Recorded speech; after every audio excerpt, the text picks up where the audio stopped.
Channel gas कम हो जाए ना। हाँ, 1 मिनट के लिए चलो आप भी बोल सकते हैं।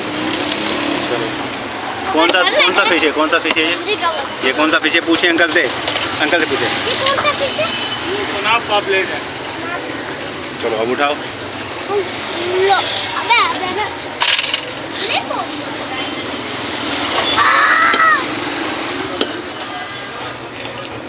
नहीं है बाबा, शांति नहीं है। दांत नहीं है?